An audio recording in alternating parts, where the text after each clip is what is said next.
Hi, everyone, and welcome to the 2021 Lunch and Learn series hosted by Friends of Birmingham Botanical Gardens in partnership with the Alabama Cooperative Extension System, the Alabama Green Industry Training Center, the Jefferson County Department of Health, Jefferson County Commission, City of Leeds, Alabama, City of Birmingham Stormwater Management, and the Stormwater Management Authority Incorporated. We've been hosting virtually over the past 2 years, and we are in the process of planning our 2022 series, and we hope that we can get some details to you soon about what's going to go on with the 2022 series, whether we'll be in person or still being virtual next year. We're hoping to be hybrid next year, been doing some in-person with social distancing and virtual component. That way we can still interact with a lot of you who are joining us from out of Jefferson County and outside of Birmingham.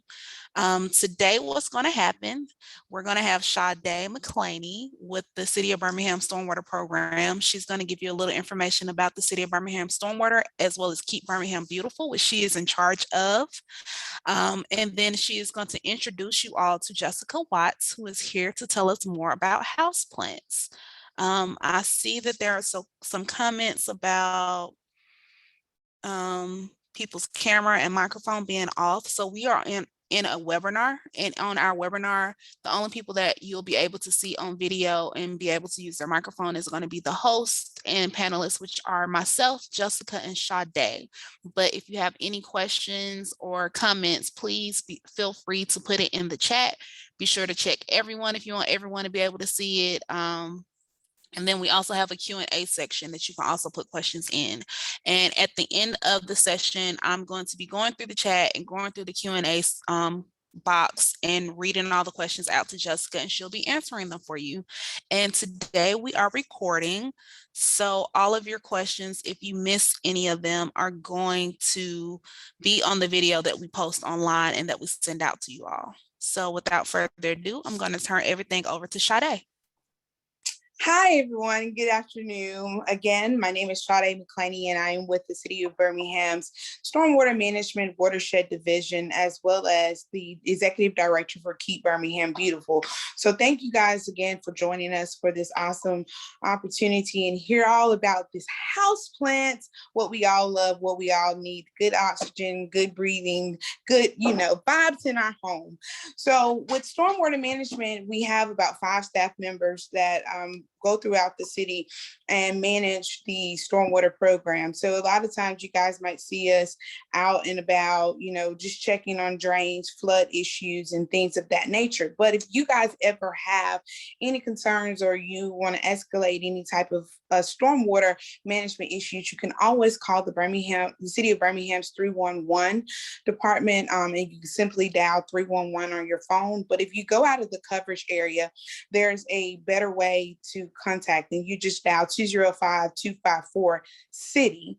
And again, that's 205-254-CITY. And that would also connect you with 311 so that we can address any of your concerns. Now, when it comes to our great KBB program, KBB has one goal, one mission, and that is to end litter, improve recycling, and do beautification throughout the city.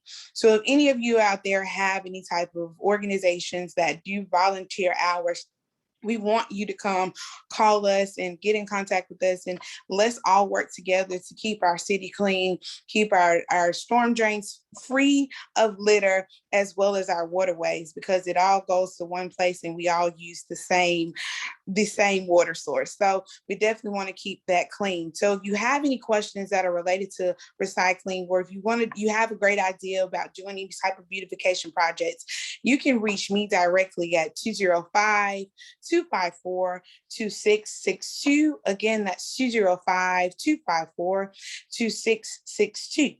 So you guys are not here to hear me talk. You guys are here about the houseplant. So I want to introduce you to Ms. Jessica Watts. She is the owner of the House-Based Plants Collective, a Birmingham-based houseplant realtor. retailer, sorry, that includes both a store in Avondale, and she did the sustainable thing. She converted a bus into an actual store that goes throughout the state and does pop-up houseplant sales.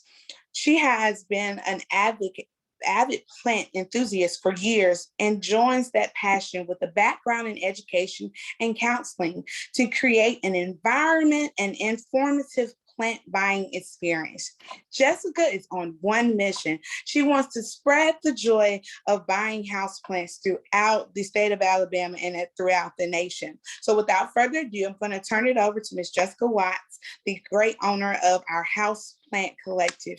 Thank you so much, Jessica. Thank you, Sade. Thank you. And welcome, everyone. I'm very excited to virtually be here today. I was hopeful that we would potentially be in person, but we're not quite there yet. So it's great to be here virtually with you all.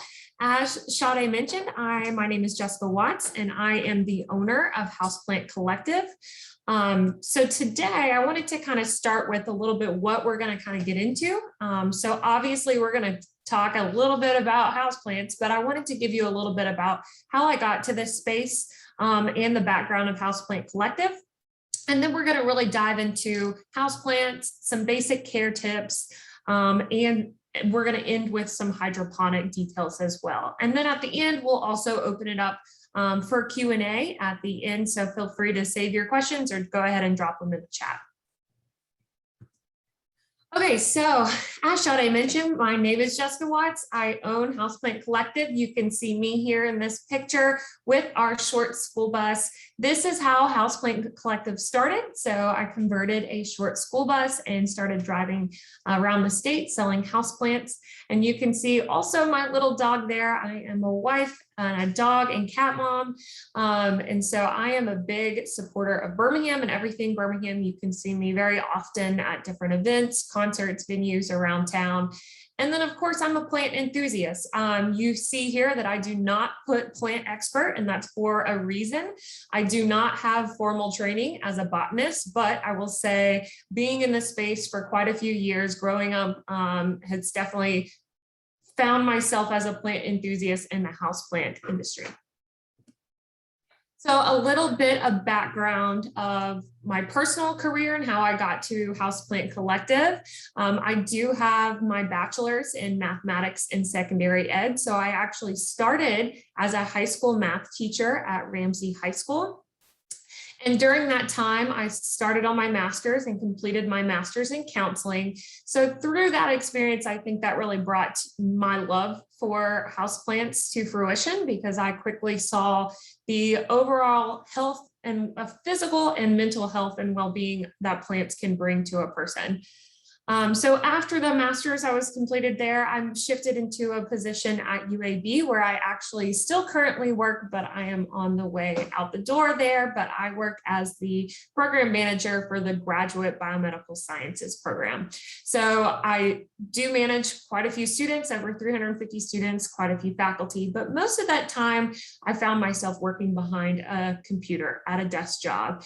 And during that time is when I really found myself diving into plants, houseplants specifically, because I found that I saw the benefit and can dive into my passion a little bit more rather than just kind of sitting behind a computer. I think we all can probably recognize there is value of kind of putting our hands in dirt and getting our hands dirty. So from there, I kind of launched the idea of Houseplant Collective.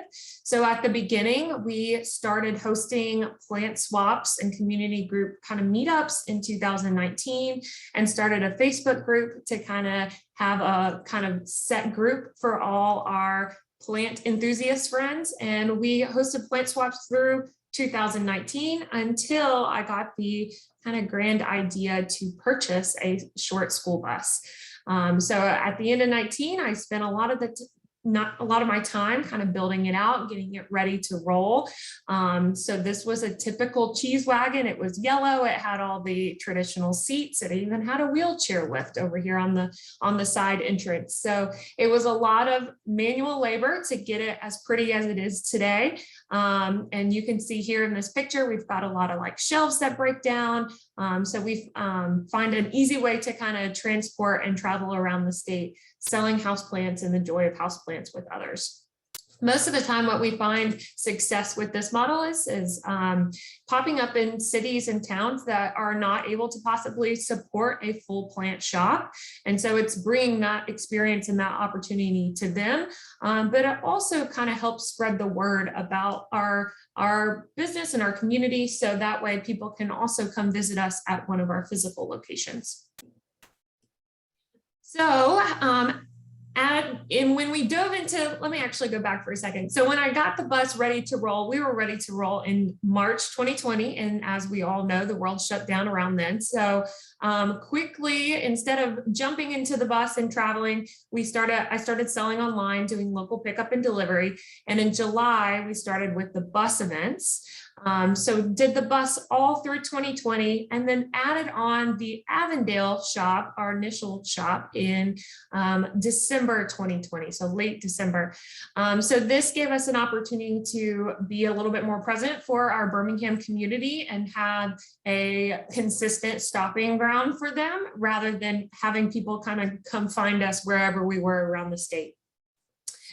And since then, we have recently actually opened our second location in downtown Tuscaloosa.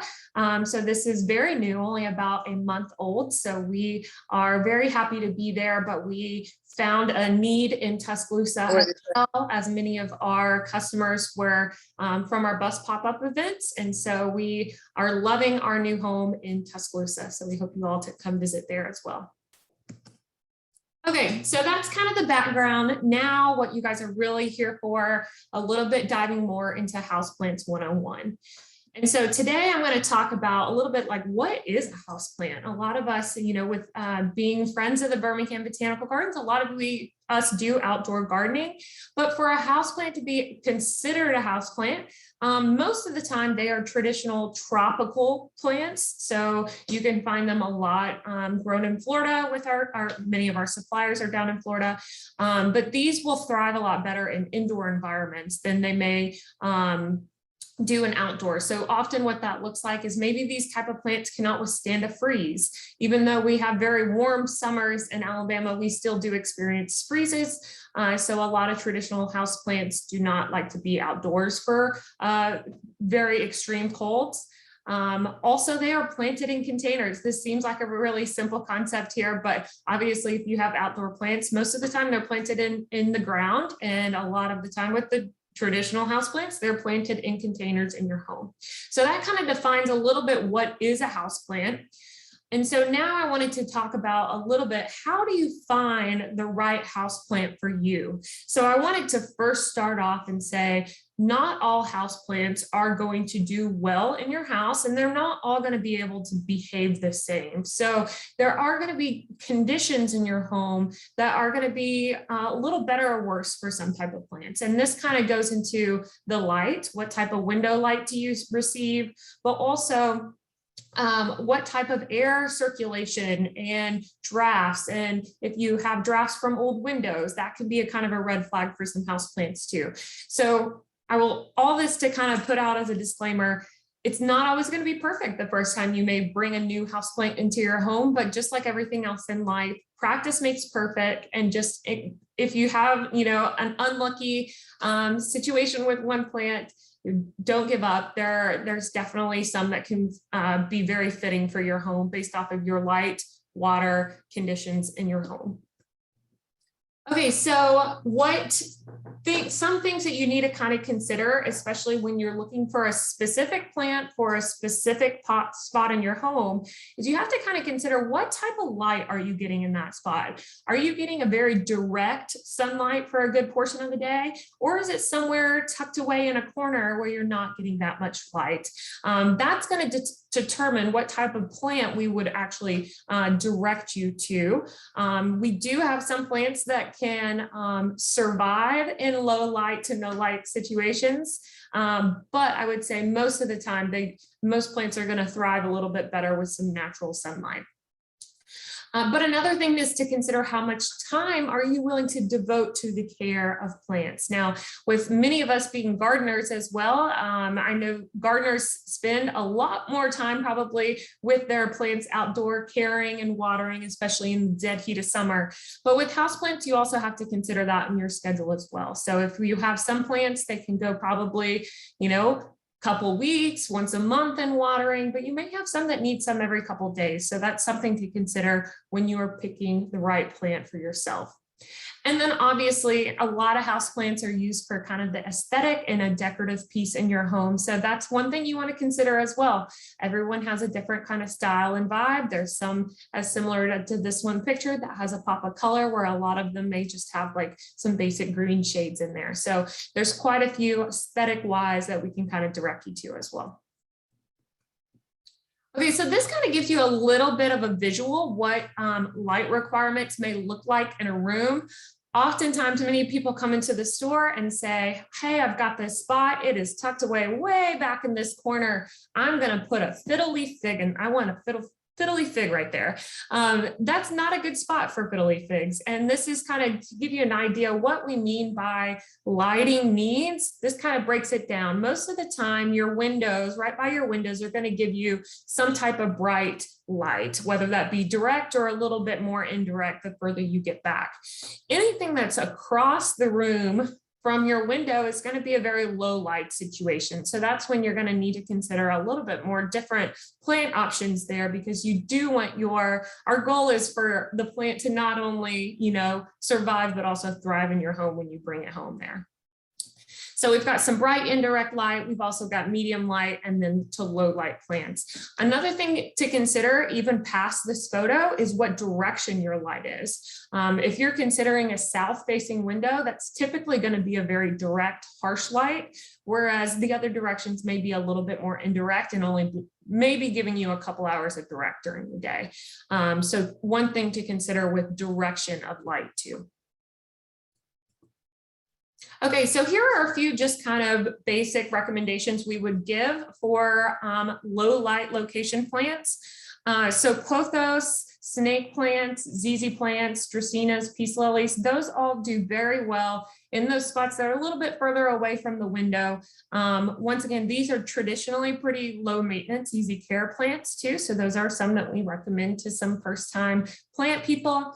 And then over here on the right, we've got some that are a little bit more bright light. So those are your cacti, succulents, aloes, jade. A lot of people still try to grow herbs and citrus inside as well. So those need a good bit of bright light to be able to function well in the home. Okay, so what if you have a spot, it's a really cool spot, you want to plant there, but it doesn't get enough light? That doesn't mean that it's not, that you don't have any other options. So artificial light is also a good way to kind of supplement when you don't have natural light. So a lot of people in small apartments, small condos may use some type of grow light feature in these low light areas. So what this may look like, there are complete grow light structures that you can buy from Amazon, small box stores, that kind of stuff. Or there are bulbs that you can actually replace your light fixtures with, so that way you have a little bit supplemental light as well. So that's very helpful if you've got a good spot, but it doesn't get good lighting and you want to put a plant there. Okay, so a few signs that maybe something may be going off, whether that be with lighting, with water, with anything. So if you start to see some dropping leaves, maybe even yellowing, you may need a little bit more light. Now, obviously, there are quite a few other issues that could potentially be there, but if you're really starting to question the light of the plant, if you see yellow or drooping leaves, that could mean it needs more light. Whereas if you see crisping around the edges of the leaves and they're starting to turn brown around the edges, that may actually be a little bit too much light. There is such a thing as a sunburn with plants. So you'll often see that as well if it's getting too much sunlight. Okay, so a few things to kind of keep in mind as you are watering your plant. There are many different ways to kind of water, and every plant is different with its watering care needs. So that is one thing you're going to want to kind of look into and prepare for before you just start watering every other day with the plant. Oftentimes, Stores will indicate the recommended watering schedule. For us, we do label all of our plants with the basic care, which does include light and watering. Of course, that is going to be dependent on your conditions in your home. So even when we say, water when dry, that's still, you may find that watering when dry happens a little more or a little less based off of your home. This is also particularly true in change of seasons. So in the summer, in the dead heat of summer, you may be watering a little bit more than you would typically do in the winter. There are also plants that prefer to stay fairly moist. Now, this doesn't mean that they are soaking wet and their roots are sitting in water, because that can often lead to root rot. So you want to make sure, typically speaking, that you have it in a well-draining pot with a good infused soil, so that way you don't have water issues with the soil in the root system. Okay, so a few watering methods. So obviously a traditional way to just water is just watering from above. Most of the time this works really well with most tropical houseplants, so that you can just use, we actually use like a garden sprayer. So that helps tremendously if you have quite a few houseplants and your collection is growing. But you can also do methods such as watering from below. So we often do these with plants that may have kind of fuzzy leaves. So African violets as one, or they may need a good soaking of water, such as calatheas and some types of ferns. So we would just place them in a bowl or a tray with water and allow them to kind of soak up the needed water as well. If you have quite a few, your bathtub is a great resource for this too. So you can fill up your bathtub and fill it with plants and let them sit for 20 to 30 minutes and then let them dry out from there. You can also do misting methods. A lot of people do this with orchids as well as even air plants. Some people do air plants by misting or by the soaking method. Typically speaking, I recommend the soaking method, because oftentimes when you're misting an air plant, the water may still get stuck in the main part of the air plant and then even lead to root rot there. So typically I recommend allowing your air plants to completely soak, once a week, every other week, depending on the season, and then let them completely air dry upside down, so you don't have any water holding on in the system. And then the cupping watering method from bromeliads. This is very common. These are a very tropical plant without a large root system. So you can see them pictured here. So oftentimes the cupping, you would actually water them within the system. So you're not spending too much water, wasting too much water around the root system, because a lot of their nutrients is coming from the inner part of that bromeliad.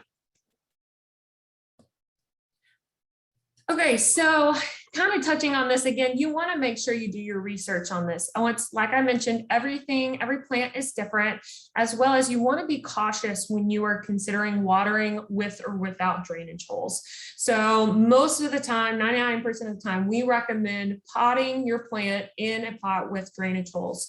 So that means either keeping it in its nursery pot and just doing a cachet method by putting it in a pretty ceramic pot, or using pots such as like the terracotta pots or anything that has an actual drainage hole on the bottom.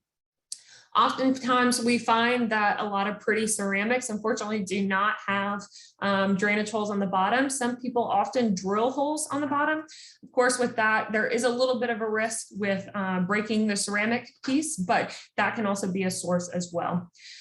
If you are not able to do either one of those, have a drainage hole in your pot, you can also just put a good layer of rock on the bottom of the pot, and that will allow your water, when you do overwater a little bit, it will allow the water to sit in the rock system rather than the root system of the plant, and doesn't lead to later issues.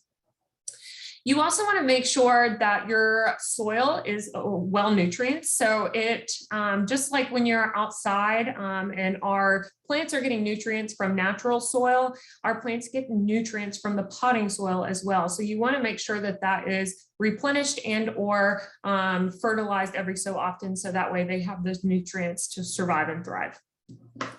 And then, as I mentioned earlier, you are going to want to make sure to reduce your watering in the winter, because your temperatures are going down as a general rule of thumb there, but also it's not growing season for most of the indoor houseplants. So that way you're not overwatering and drenching them too much. Okay, so nutrients. Fertilizing is very important for houseplants because they are not able to get it from natural soil. So there are quite a few different types of fertilizers you can use. There's our liquid, there's our granule, slow release nutrients are also beneficial, but it's good to add these every once in a while to your watering, so that way that you are adding on those appropriate nutrients. Each one of these, timing wise and how much it kind of varies based off of the type of the fertilizer and the plant itself. So you're going to want to do a little bit of research of what's appropriate based off that fertilizer need.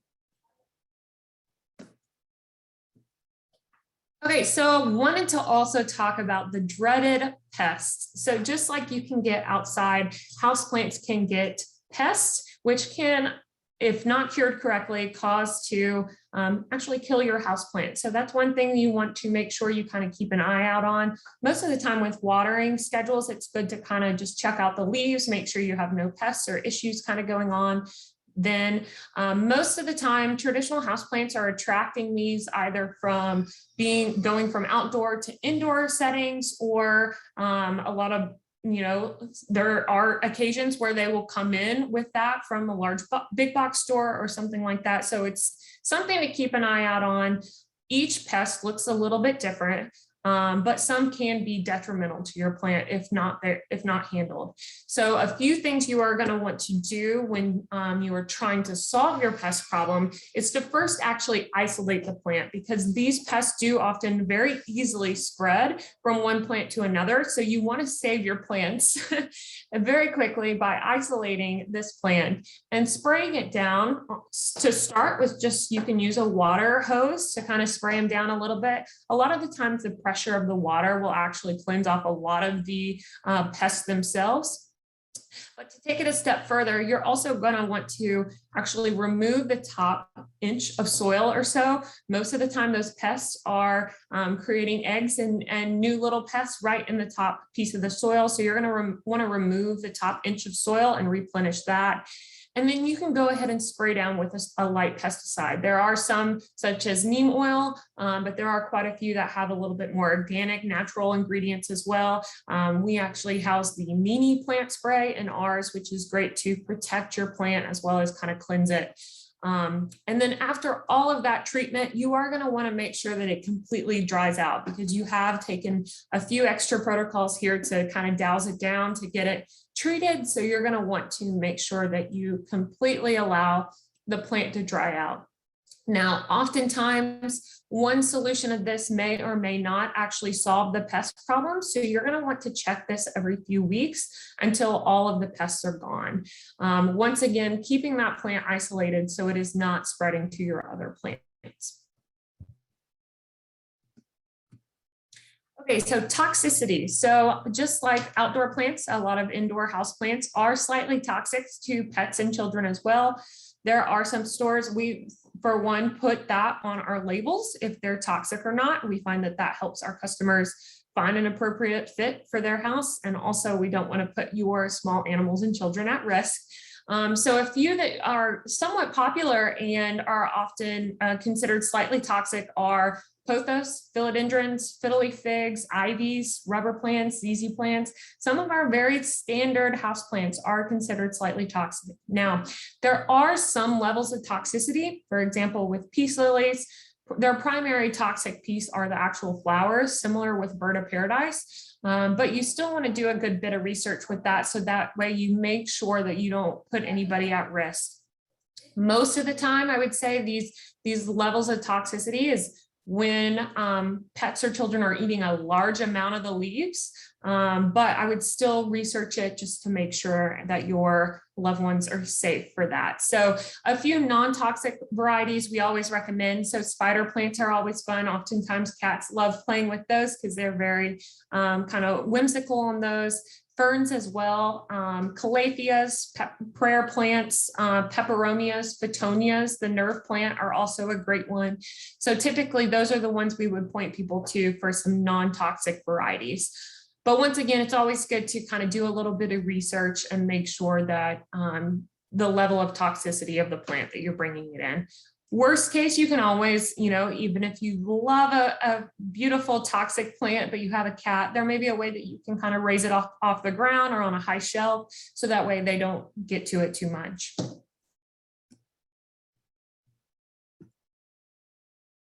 Okay, so the next thing I wanted to kind of dive into is repotting. So we get a lot of questions on repotting. How do I know when to repot? What am I looking for? And how often should I do this? So I would say when in doubt, there are a few things to kind of consider when repotting. Most of the time, when you're going to a big box store or a local plant shop, I do not recommend repotting immediately, because for one, your plant is going through a little bit of a shock, changing environments. So you don't want to often put it through another shock of repotting, because it's a new environment, new home for them. So I often recommend waiting a month or two to actually repot, or at least consider repotting with your plant.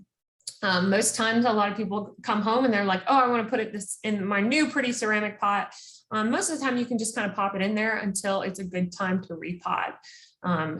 Also, seasons are important to kind of consider. Most of the time we recommend repotting in early spring, so that way it gives them a little time to settle into the new environment before their growing season really starts in late spring to summer. Not to say you cannot repot in December, in our ice cold Decembers in the South, but it's something to kind of consider only if absolutely needed. So a few things to kind of look for in your plant when you're considering a repot is you may actually find that roots are coming out the bottom of your nursery pot or your drainage, your pot with a good drainage hole. If you see that, that may be a red flag that your plant is actually looking for a little bit more room in its root system. So that is one thing to kind of look for, as well as you may have seen kind of a stunt in growth. So it may have stopped or slowed down, at least, so that way you are not seeing new leaves pop out. This is usually a sign that it needs a little bit more room as well. Also, a lot of plants, you'll actually feel the root system start to bulge from the plastic nursery pot. If that's the case, once again, they're looking for a little bit more room in their pot size. So now the next piece is kind of, what does that look like? How do you repot? So there are a few things to kind of consider with this. Is first off, what are you going to put it in? What does its new pot look like? So typically speaking, once again, we would recommend getting a well-draining pot. And then you're going to choose a new pot that is typically only a couple inches larger. So if you are looking at something that's just in a 4-inch standard pot, I would only go up to a 5 or 6 inch pot. Unless you find that it's really needing a lot more room, but most of the times you don't want to go too big. Otherwise, that can create a shock for your plant with a too large of a new home environment. So when you're finding that new pot, you want to make sure that you are removing your plant from the original pot and kind of loosening up the root system. Unfortunately, we find a lot of people that repot, they just take it out, put in its new pot. Well, if you're not wiggling around those roots, kind of really getting those roots kind of settled in, that it's just going to keep its original shape and it's not going to kind of form to the new environment. So you want to make sure that you're really kind of loosening that root system up and removing some of that old dirt, so that way you can replenish with the new dirt and nutrients. And then once you are placing in your new pot, you're going to want to make sure you put your new soil in and then pat it down really well so it's really well and compacted. Some people with watering, you can water immediately after you repot. Some people also recommend waiting a week or so or until the next standard water, so that way that's not giving too much of a shock to the plant as well. We find both helpful, so I don't have a strong recommendation there, but you can, watering right after the repot is helpful as well.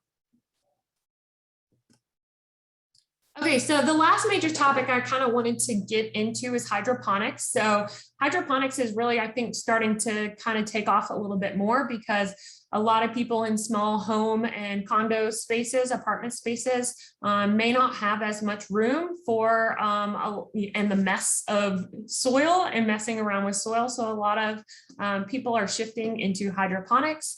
The great thing about this is they can naturally grow from the nutrient-rich water. They still need some type of additive with a fertilizer in order to make that possible. But it's very easy to kind of grow in water and then supplement with either natural light or an alternative light structure like a grow light. So a few benefits to hydroponics. The great thing about this is these can be grown anywhere with the right supplemental conditions with either the grow light and the watering system. So a lot of people you'll find with hydroponic systems in very rural areas, maybe they don't have, as much room inside, but you'll also find them in large cities where restaurants may be growing hydroponics to have their lettuce in their restaurant. So there are a lot of people that are kind of shifting to hydroponics there because they can grow that year round. And also for places that may have extremes with temperatures, it's very helpful to have this because it's a little bit more maintained rather than relying on the conditions, the natural conditions. They can also find increased growth rates. So because everything is pretty well regulated with a hydroponic system, there's no outlying conditions that could deter the growth of the plant. So they often grow a lot quicker within a hydroponic system. And then more than likely, you're going to be less infected with pests, or at least have that option. So oftentimes your pests are surviving in your soil and multiplying there, but hydroponics is a way to kind of alleviate some of those pests. Not to say you won't get any at all, but there are different varieties that you will kind of see with that. And then it's easy to kind of troubleshoot what some issues are. So with hydroponics, you have a very isolated system. So if you are seeing one or two of your plants in the hydroponic system not doing well, you're easily able to isolate that one and adjust and do a little bit of research to see what needs to be adjusted for the entire system. And then lastly, your water resources can be recycled. So many people often don't consider this, but hydroponics, you can recycle your water, and a lot of people will do this in the large hydroponic systems, and that will recirculate so that it can be watered again. So oftentimes you are actually using less water than you would with soil, even though they are planted directly in water. Okay, so that kind of closes my portion out. I wanted to leave a little bit of time for a Q&A, and I know I've probably got a few in the chat. And so we'll slowly start to answer some of those. Let's see here. Okay, so do you want to read them? If you want, I can read the questions out. Beautiful. Okay, hold on. Can you hear me? Yes. So the first question I have is from Andrea Wood. My 5-year-old orchid looks sad and hasn't bloomed in a year. I think my lighting is good, but what kind of fertilizer do you suggest? Great question. So orchids are difficult. I'm not going to lie to you and say they're one of the easier plants. So there are orchid-specific fertilizers that you can get that are specific to orchids. So I would probably suggest going that route. Also, just because it hasn't bloomed doesn't mean you necessarily are doing something wrong. Most of the time you will see 1 or 2 blooms a year, but pumping it with a little bit of orchid-specific fertilizer would be helpful. This question is from Caitlin Harper. What houseplants are safe, non-toxic for toddlers who put everything in their mouths? Well, it's always hairy to say everything in their mouths, but I would say some non-toxic ones to consider: peperomias, calatheas, spiders that we talked about, the nerve plants. Oftentimes herbs are pretty safe, but there are some that if taken in large amounts, that can be an issue. So yeah, those are a few to kind of keep an eye out on. This is from CJ Sims. Do you find that many times the cards that come with the plant is not correct? What do you do? Cards with plants. So yes, there are often times that with big box stores specifically, let's go back to that. With big box stores, oftentimes they'll say tropical houseplant and they won't give you much of a descriptor there. So yes, I would say those are oftentimes not enough of a description for you to go off of. We find a lot of people, like even on our Facebook page, so the Birmingham houseplant community will go in there and say, hey, I got this from Home Depot, Lowe's, and it's got this tag. What do you guys think it is? So that can kind of help you ID items. But there are, for example, for our tags in our shop, we do put a little bit more specific names on them, but a lot of the plant care is still somewhat generic. So we put on a lot of ours, bright indirect light, because a lot of tropical houseplants do prefer that. And then water when dry is another standard kind of stock answer, because a lot of, unfortunately, a lot of these variations will determine on your conditions in your house. So our terms may be a little bit more generic, but if you need help ever IDing a certain plant, there's tons of groups that can kind of help ID those from the big box stores as well. Okay. What is an air plant? Oh, an air plant. So I wish I had one with me so I can visually show it to you a little bit better, but it looks like just a little squirrely plant, but it's not actually planted in dirt. So you can pop it into a vase, you can put it on a bookshelf. A lot of people utilize this as like a good kind of starter plant because you're not fooling with the mess of potting, repotting, and soil. So it does not need soil to survive. It still does need water and light. So you do water about once a week, every other week, determining on the season, but they do not need soil. So it's a great little starter plant. The next question is from Kathy Scherer. How can I make my bromeliad bloom? Yes, so bromeliads are kind of one and done blooming plants. So if you've already seen it bloom, that mother plant is actually not going to bloom again typically. But there are a select few varieties that do, but most of the time your bromeliad is only going to bloom once. So if you've already seen it bloom, it's actually going to start putting off these little offshoots, these little pups. Bromeliad pups is what they're called, and those will actually create new plants, and that way you can start to see new flowers off of those. Now, if you have your still primary plant, you haven't seen it bloom ever, what I would say is make sure it's getting enough light, and then make sure that you're doing the cupping method with the water and actually leaving some water in the vessel rather than just around the root system. Okay. This question is from Hannah, and it does not include orchids, cactus, and succulents, but she wants to know, outside of those three plants, should we repot our house plants with new potting soil? If so, how often, and what is the preferred soil? Yeah, great question. So repotting houseplants are I would say probably once a year. Oftentimes people get a little too proactive and may pot too often, but typically I would say consider looking at it about once a year on your plant. We use a ton of Fox Farm potting soil products, so you are going to want to make sure you get a new soil at least mixed in there. Some people do add in a little bit of their old soil, so it's not too much of a shock, but you're going to want to make sure you get some new soil in there so it has new nutrients to grow off of. And there are quite a few at big box stores with Miracle Grow, that kind of stuff, but we use a lot of Fox Farm soil products in our shops. We sell it as well as we use it for repotting with our plants. And so that we find very helpful, has quite a few nutrients and additives added onto it. Okay.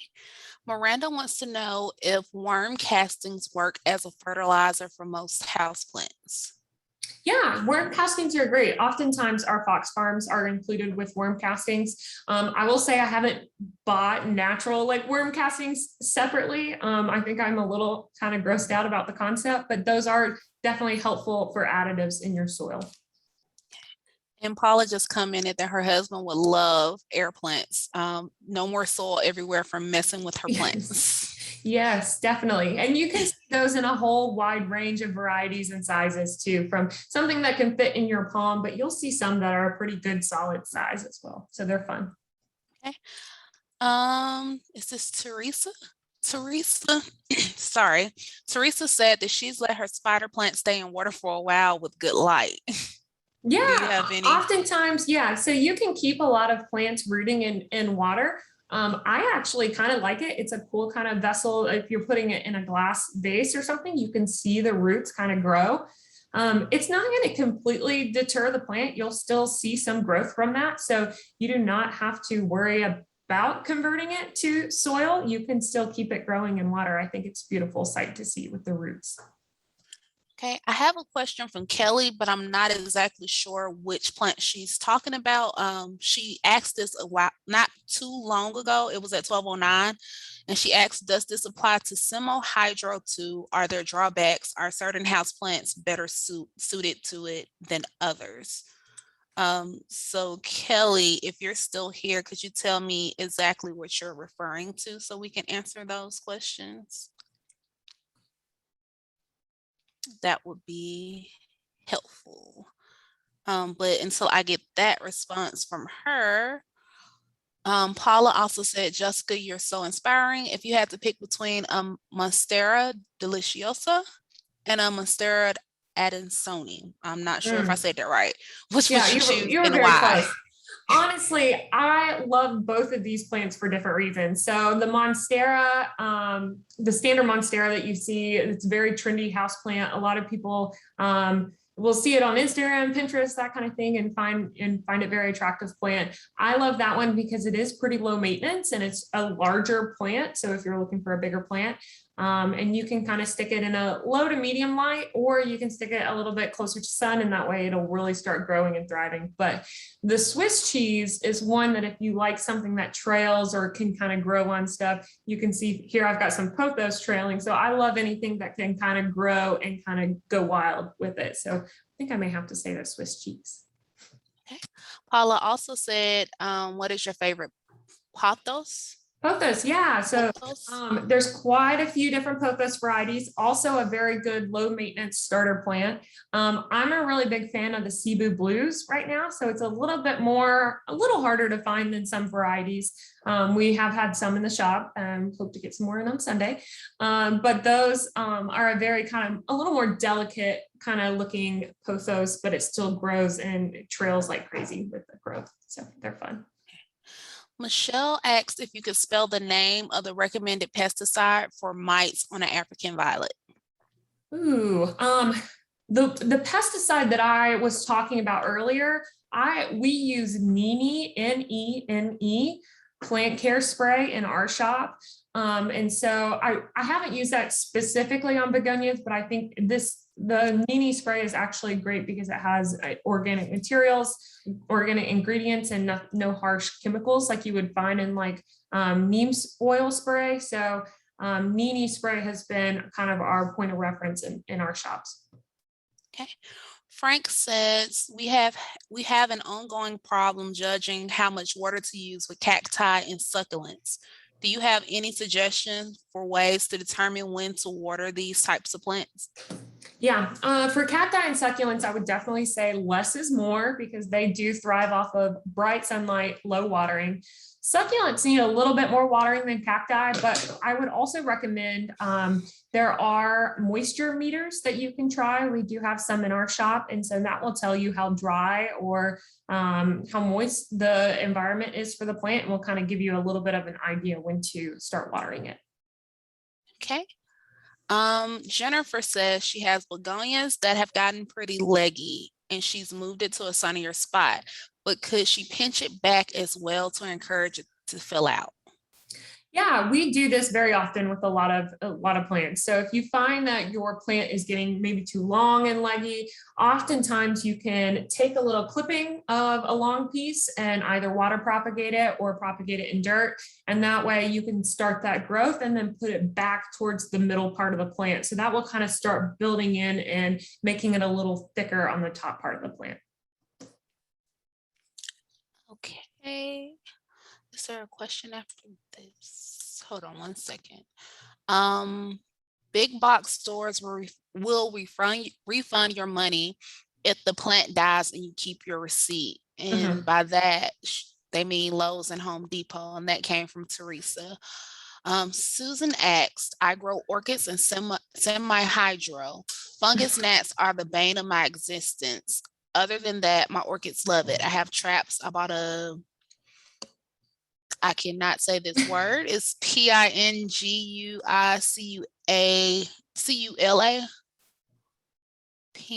Pinguicula.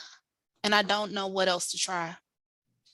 Okay. Do you have any Yeah, so suggestions? for fungus gnats, it's so difficult with those. I would say it's almost sometimes bound to happen a little bit.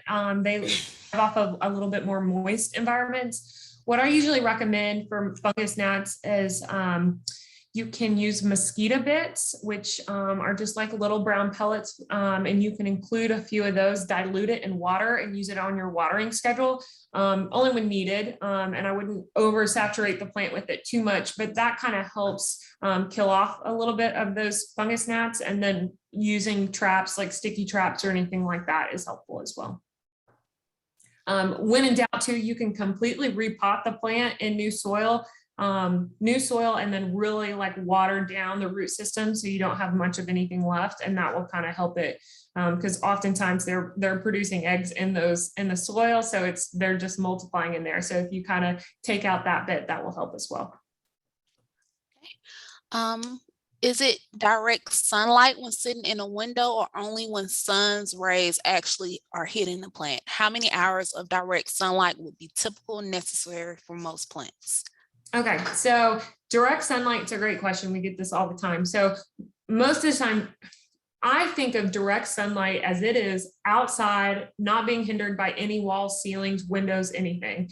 So when we say indirect sunlight, that's really inside by your window, because even your window is kind of diluting the sun a little bit. So even if you have a south facing window, you have very strong sun hitting the plant with its rays, it's still considered an indirect sunlight. Bright direct sunlight, it's sitting out on your patio, not covered at all, and it's getting direct rays. Most of the time, tropical houseplants are going to do better with the indirect sunlight inside, unless it's like a cactus or a succulent. Those like a good bright direct sunlight.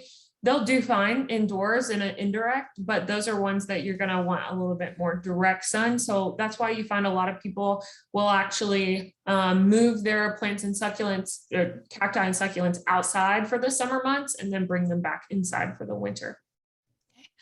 Carvetta wants to know what herbs can be grown inside in winter. Honestly, I mean, if you have the right supplement light for the herbs, you can do well with almost anything inside. A lot of people do oregano, lavender, anything like that will do really well inside. You just have to make sure you're getting the appropriate sun. They do like still bright sunlight. So most of the time you're going to actually end up having to supplement with a grow light for indoor winter time. Teresa wants to know if fig plants are easy or finicky. I'm assuming you're referring to fiddly figs, and those are not the easiest houseplant out there. They are a very trendy houseplant, so oftentimes we have people coming in the shop looking for those, but they are not one I usually recommend for beginners. And the reason behind that is they like a pretty consistent environment and schedule. So they like some good bright indirect light. So usually recommend putting them pretty close by a window, but they can also be a little finicky with changes in environment. So just taking them home is considered a change in environment, and that can be a little bit of a shock. But also the draft from your windows or for your air vents can be a bit of a shock. They also like pretty consistent watering. So most of the time I would recommend, all your plants you want to check, making sure they're dry, their soil is ready for water. Those are ones that I actually keep on a pretty consistent schedule. So about once a week, you're going to water those and give them a pretty good soaking of water. So while I say they are more finicky than some, they are not the hardest thing once you get it in a good solid environment and keep it pretty consistent with its care. Jessica, I'm going to ask you to go back a couple of slides so we can try to figure out what Kelly's question is about. I think so referring to hydroponics and what would be best for hydroponics. Is that kind of? Possibly. So she said, does this apply to semi-hydro too? So I guess you gave a suggestion for hydroponics. Yeah, I'll be honest, I don't do a ton in semi-hydro. But there are definitely some that do better in hydroponics than other. Obviously, cacti and succulents, they're not going to want that much water. So they're not going to be good for hydroponics. But a lot of the time people put herbs in hydroponic systems, even vegetables and that kind of stuff. Lettuces do really well with hydroponics. Semi-hydro kind of works similar with that. You can probably have a little bit more flexibility with semi-hydro, but full hydro, you're going to want to kind of do a little bit of research. Ferns, pothos, a lot of herbs and lettuces, and do really well with full hydroponic system. Okay, I think you answered that question because you told her which house plants are better suited for it. Are there any drawbacks to hydroponic gardening?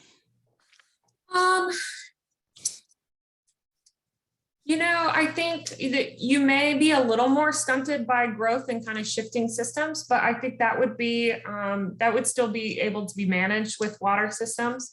You are still going to have to do some, just care with pests, but I think where you do have to be a little bit more attentive is additives with fertilizers and making sure it's getting the nutrients, because it doesn't have the soil for the nutrients. So the drawback is you would have to be a little bit more consistent there, and also with your supplemental like light. So it's not going to do well and not do as well with just low light settings. So you're going to have to be a little bit more specific with that. Okay. Teresa said, thank you, good information. She's not going to get a fiddle fig plant. Well, I would say don't completely draw it off. We do have small starter plants too. I'll be honest, they're not one of the cheaper plants in our shop. They're historically a little bit more expensive plant because they are very trending, but there are some small ones if you want to just kind of start out and give it a try before kind of committing to a large one.